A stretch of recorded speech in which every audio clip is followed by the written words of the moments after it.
మన రాష్ట్రంలో కూటమి ప్రభుత్వ అధికారులకు వచ్చినాక రోజు రోజుకి కూటమిలో లోకేష్ గారి పెత్తనం పెరిగిపోయింది.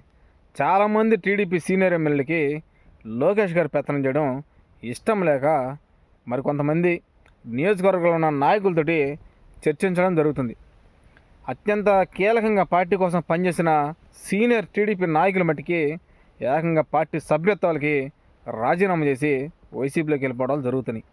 అయితే లోకేష్ గారు ఒక కలగా అంటున్నాడు. అదేంటంటే రాత్రికి రాత్రి సీఎం అయిపోతున్నా, తెల్లారి 10 గంటలకల్లా ప్రమాణ స్వీకారం చేస్తున్నా, రాష్ట్రం మొత్తం ఇక నా గుప్పిట్లో ఉంది, ఇక నేను ఏది చెప్పినా చెల్లిద్దని చెప్పి లోకేష్ గారి మట్టికి చాలా కళ్ళగా అంటున్నాడు. అది త్వరలోనే నేను సీఎం అయిపోతున్నాను కూడా ఆయన కొంచెం ఫీల్ అయిపోతున్నాడు. అయితే ఆయన ఎగ్జాంపుల్గా ఆలోచించుకుంటుంది ఏంటంటే జగను లోకేష్ అంటే వీళ్ళిద్దరు ఒక స్థాయి అనుకుంటున్నారు. చాలామంది తెలీదు లోకేష్ జగన్ ఒకటే అని చాలామంది కళ్ళగా అంటున్నారు. లోకేష్ వేరు, జగన్ వేరు. బాగా ఆలోచించండి. జగను ఓన్గా పార్టీ స్థాపించుకొని 5 సంవత్సరాలు ప్రతిపక్షం నుండి 5 సంవత్సరాలు సీఎంగా వ్యవహరించి మళ్ళీ 5 సంవత్సరాలు ఇప్పుడు ప్రతిపక్షంలో ఉన్నాడు. లోకేష్ ఒకసారి పోటీ చేసి మరోసారి ఓడిపోయాడు. ఫస్ట్ సారి పోటీ చేశాడు, ఓడిపోయాడు, మళ్ళీ పోటీ చేశాడు, ఇప్పుడు గెలిచాడు. ఒక్కసారి ఎమ్మెల్యే ఆయన పార్టీని అడ్డం పెట్టుకున్నాక ఇంకా మినిస్టర్ అయిపోయాడు. ఇంకా దాంట్లో ఎక్స్పీరియన్స్ కూడా ఏం అవసరం లేదు, డైరెక్ట్గా మినిస్టర్ అయిపోయాడు, మనందరూ తెలిసిందే. అయితే లోకేష్ గారు నిన్న మచిలీపట్నం రావడం జరిగింది. మచిలీపట్నం వస్తే అక్కడ చిన్న టెంట్లు ఏర్పాటు చేసి ఒక చిన్న కార్యక్రమం ఏర్పాటు చేశారు. ఆడ లోకేష్ గారు ఏదో ఆయనకు నచ్చిన స్పీచ్ మాట్లాడడం జరిగింది.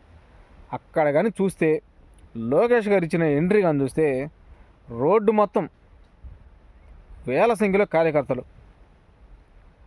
పూర్తిగా పోలీసులు కూడా కంట్రోల్ చేయలేని స్థాయిలో వచ్చారు కార్యకర్తలు, నాయకులు అడిగి. మరి లోకేష్ గారి మీద అంత ప్రేమ ఎందుకు పుట్టుకొచ్చిందో నాకైతే అర్థం కాల. రోడ్డు మొత్తం కొన్ని వేల సంఖ్యలో కార్యకర్తలు. రోజు రోజుకి లోకేష్ గారు కూటమి పార్టీలో ఆయన పెత్తనం పెరుగుతుంది, కానీ రాష్ట్రంలో మట్టికి ఆయన వెనక నడవడానికి, ఆయనతో పాటు అడుగులు కొన్ని ముందుకు వేయడానికి ఏ కార్యకర్త కూడా ముందుకు రాని పరిస్థితి. బాగా ఎగ్జాంపుల్ ఆలోచించుకోండి. నిన్న మచిలీపట్నం వచ్చిన లోకేష్ గారికి మినిస్టర్ కొల్లు రవీంద్ర గారు స్వాగతం పలకడం జరిగింది. అయితే రోడ్లు మొత్తం ఖాళీయే, 2 పక్కల రోడ్డు కానీ చూస్తే ఖాళీయే. ఈయనతో పాటు వచ్చిన ఒక 7 కార్లు నేరుగా లోపలికి వెళ్ళిపోయినాయి, ఏది సభ జరుగుతున్న ప్రాంగణంలోకి వెళ్ళిపోయినాయి, కానీ రోడ్డు మొత్తం ఖాళీయే. నేను ఆ వీడియో చూసి షాక్ అయిపోయా. అసలు మినిస్టరు, రాష్ట్రంలో రేపో మాపో కాబోయే సీఎం, అలాంటి వ్యక్తి ఈరోజు రోడ్ల మీద ఖాళీగా ఉన్నాయి వాహనాలు. ఆయన వెనక కనీసం ఒక 500 మంది కార్యకర్తలు కూడా లేరు, కొన్ని కీలకమైన నాయకులైన ఒక 300 మంది కూడా లేరు అని చెప్పి నేను ఆశ్చర్యపోయా. ఇది లోకేష్ గారి స్థాయి. ఆల్మోస్ట్ మనందరికి అర్థమై ఉండాలి. ఇక జగన్ గారి స్థాయి ఏంది మనందరూ తెలుసుగా. జగన్ గారు ఎక్కడికి వచ్చినా వేల సంఖ్యలో కార్యకర్తలు, నాయకులు వస్తారని మనందరూ తెలుసు. అది కూడా ఇంకా 3 సంవత్సరాలు దాటితే మళ్ళీ జగన్ గారు సీఎం రోజుకి వెళ్ళిపోతాడు. ఆల్రెడీ ఇప్పుడు సీఎం రేజులు ఉన్నాడు, ఇప్పటికిప్పుడు ఎన్నికలు పెట్టినా కూడా. ఇక 3 సంవత్సరాల తర్వాత ఎన్నికలు పెట్టినా సీఎం రేజులోకి వెళ్ళిపోతాడు జగన్. అది జగన్ గారి స్థాయి. చాలామంది తెలియక లోకేష్ జగన్ ఒకటే, లోకేష్ జగన్ వాళ్ళిద్దరికి ఏం పెద్ద తేడా లేదు, జగన్ సీఎం వాంగా లోకేష్ సీఎం ఎందుకు కాలేడు అనుకుంటున్నారు. నిన్న మచిలీపట్నం వచ్చిన లోకేష్ గారికి కనీసం ఆయన వెనక కార్యకర్తలు లేరంటే ఎంత బాధాకరం.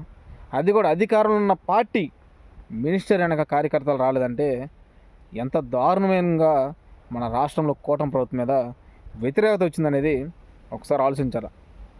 ఒక ఐటీ శాఖ మినిస్టర్ ఆయన వెనక ఎలా రావాలి? యువకులు పరిగెత్తుకుంటూ రావాలి. అలాంటి యువకులు కూడా ఎనికి వెళ్ళిపోయిన పరిస్థితి.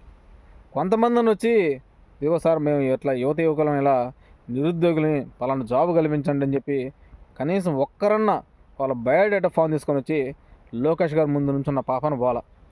నాకు తెలిసి ఆ మచిలీపట్నం సంబంధించిన ఆ లోకల్లో ఉన్న నాయకులు వచ్చి ఆ కార్యక్రమం దగ్గర నుంచొని చూసి ఉంటారు, కానీ ఇంకా అంతకుమించి చుట్టుపక్కల నియోజకవర్గం నుంచి కూడా ఏ ఒక్కరు కూడా రాల. ఆ మచిలీపట్నం దగ్గర కూడా కనీసం 1000 మంది అయినా రావాలిగా, ఆ 1000 మంది కూడా రాల. మరి లోకేష్ గారి టూరు ఎంత అటర్ ఫ్లాప్ అయిందనేది నిన్న మనందరూ స్పష్టంగా అర్థమవుతుంది. ఒక ఎగ్జాంపుల్ అండి, అదే మచిలీపట్నం కానీ నిన్న కానీ జగన్ వచ్చుంటే కొన్ని వేల సంఖ్యలో కార్యకర్తలు నాయకులు అక్కడికి వచ్చేవాళ్ళు. ఒక ఎగ్జాంపుల్ చూసుకోండి, రాత్రి జగన్ గారి కారు తీసుకెళ్ళడం జరిగింది పోలీస్ అధికారులు. తెల్లారి ఉదయాన్నే జగన్ గారి ఇంటికాడ కొన్ని వందల సంఖ్యలో కార్లు ఉన్నాడ, వందల సంఖ్యలో. ఆయన ఒక స్టేట్మెంట్ ఇచ్చాడు. ఆ స్టేట్మెంట్ ఇచ్చిన వెంటనే జగన్ గారి ఇంటి వద్దకి వేల సంఖ్యలో కార్యకర్తలు, నాయకులు, ఎమ్మెల్యేలు కారులు వేసుకుని వందల సంఖ్యలో అక్కడికి రావడం జరిగింది. అది జగన్ గారి స్థాయి. మరి లోకేష్ గారి స్థాయి ఏంది? ఆల్మోస్ట్ మీ అందరికి అర్థమైంది అలా. దీన్ని బట్టి అర్థమైందంటే లోకేష్ గారికి రాజకీయం మీద ఇంకా చాలా అనుభవం పెరగాల. ఒకసారి ఎమ్మెల్యేకి వెళ్ళడం, మినిస్టర్ అయిపోవడం అవన్నీ కామన్, ఎవరైనా అవుతారు, పెద్ద సమస్య ఏం కాదు. పక్క రాష్ట్రంలో చూసుకుంటే కేటీఆర్ గారు మినిస్టర్గా ఉన్నాడు, వాళ్ళ నాన్న సీఎంగా ఉన్నాడు. ఈరోజు ఏమైంది వాళ్ళ పార్టీ? ఎన్ని సీట్లు వచ్చినాయి? ఏ స్థాయికి పడిపోయారు? అది మనం ఇప్పుడు ఏదో అధికారులు ఉన్నాం, మన స్థాయి పెరిగింది, మన చేతిలో రెడ్ బుక్ ఉంది, మనకు నచ్చినట్టు ఉండాలి, ఏదైనా చేయొచ్చు, మన రాష్ట్రంలో మన మాట ప్రతి ఒక్క అధికారి ఉంటాడు, అధికారులకు మనం ఏం భయపడాల్సిన అవసరం లేదు, రాజ్యాంగం మొత్తం మన చేతిలో ఉంది, మనం చక్రం తిప్పగలమని కలలగంట మటుకి 100% ప్రజలన్నీ గమనిస్తారు. ఏ ఒక్కటి కూడా మర్చిపోరు, తిరిగి వడ్డీతో సహా ప్రజలు చెల్లిస్తారు. వీటన్నిటిని దృష్టిలో పెట్టుకొని కూటమి ప్రభుత్వం తీసుకున్న నిర్ణయాన్ని 1-2 సార్లు ఆలోచించుకొని బహిరంగ మీరు ఏ స్టేట్మెంట్ అయితే బహిరంగ ఇచ్చారో వాటన్నిటిని అమలు చేయాలి. అమలు చేయకపోతే మటుకి ప్రజలు మొత్తం మిమ్మల్ని అతి త్వరలోనే రాష్ట్రంలో వడ్డీతో సహా చెల్లించడానికి సిద్ధంగా ఉన్నారు. దీన్ని తట్టుకోవడానికి కూడా కూటమి ప్రభుత్వం సిద్ధంగా ఉండాలి. Thank you.